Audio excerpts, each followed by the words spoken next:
quines informacions li arriben des de Gaza? Quin és el sentiment entre la població davant d'aquesta indiferència respecte al que està fent Israel amb ells?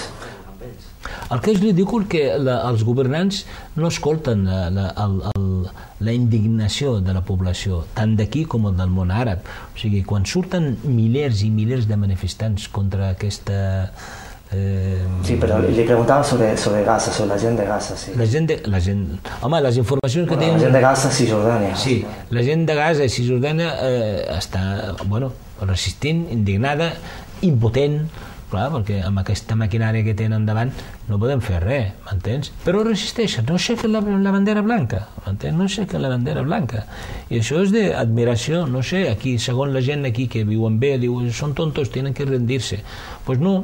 Doncs no és així, perquè això no s'acaba mai, no s'acaba mai.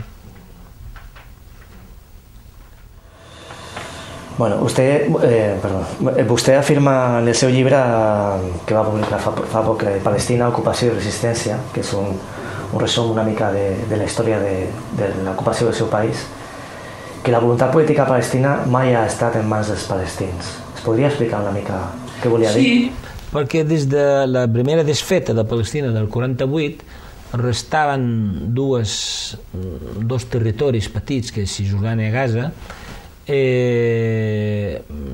que formen part de la Palestina històrica, i restaven administrats Cisjordània a mans de Jordània i Gaza a mans d'Egipte, i la resta del poble palestí es va quedar totalment dispersat per tot el món. Llavors, clar, no teníem una identitat. Cisjordània estava governada per Jordània, llavors, clar, tota la política palestina de Cisjordània estava en mans d'un rei col·locat per l'imperi de Torno, i Egipte exactament igual, passava el mateix. Llavors, mai hem tingut una identitat ni un govern per parlar realment en el nom dels palestins. Som un poble vulnerat. A més, els refugiats que viuen a Jordània, Síria, Líban, no tenen cap dret com ciutadans de Síria i Jordània i el Líban. Síria tenen alguns drets determinats, però políticament ni els sirians tenen un poder polític, m'entens? Perquè tots els règims àrabs sense embut, ho dic sense embut, són règims dictatorials. O sigui, ni els palestins ni la població àrab tenen allò poder polític, diguéssim. M'explico? Tots són règims dictatorials i són totalitaris.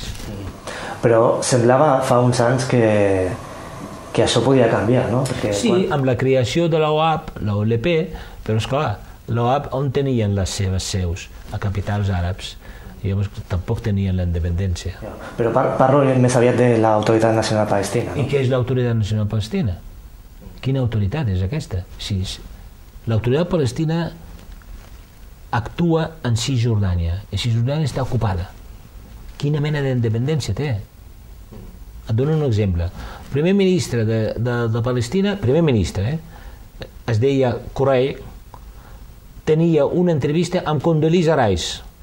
Sortia de casa seva del costat de Jericó i anava a Jerusalem, estan a 20 quilòmetres. I en el camí hi havia 3 checkpoints, controls. Llavors surt el xòfer del primer ministre i li diu al soldado de turno, diu, escolta'm, aquest senyor és el primer ministre i té una cita amb la Condoleezza Rice a Egipte, a Jerusalem. I el soldat li va engegar la merda i li va dir, pesa la mierda, tu i tu primer ministre.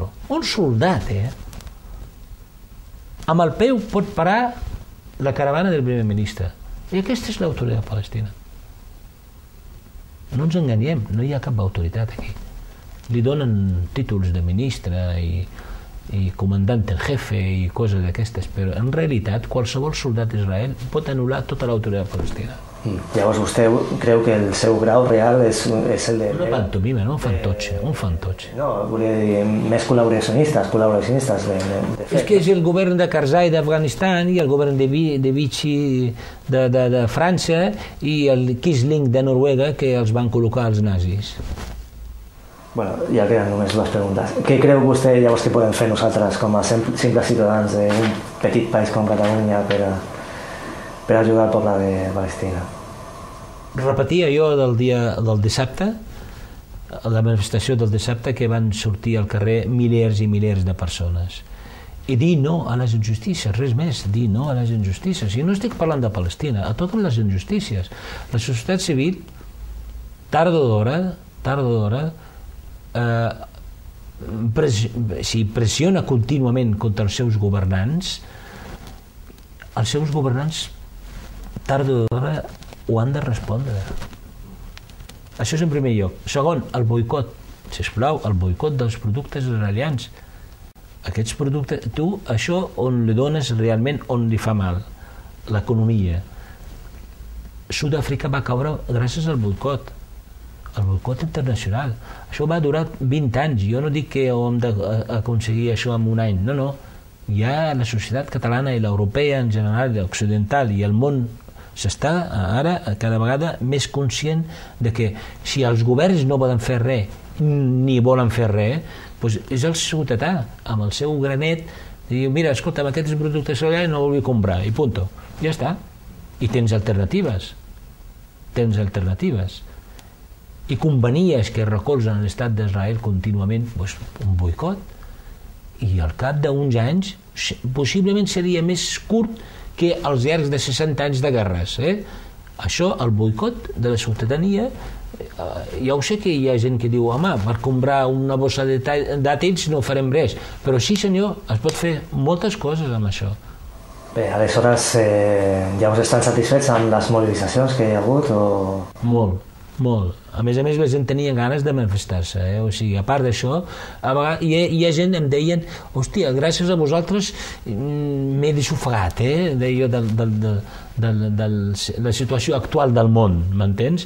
Sortia la gent amb ganes de cridar, perquè tu saps que hi ha vegades aquí les manifestacions la gent passeja i mengen pipes, saps? Però amb aquestes manifestacions la gent cridava amb ganes, perquè estava la gent ja farta ja d'aquesta situació, que els governants no ens fan cas, no ens fan cas. Molt bé, doncs, shukran.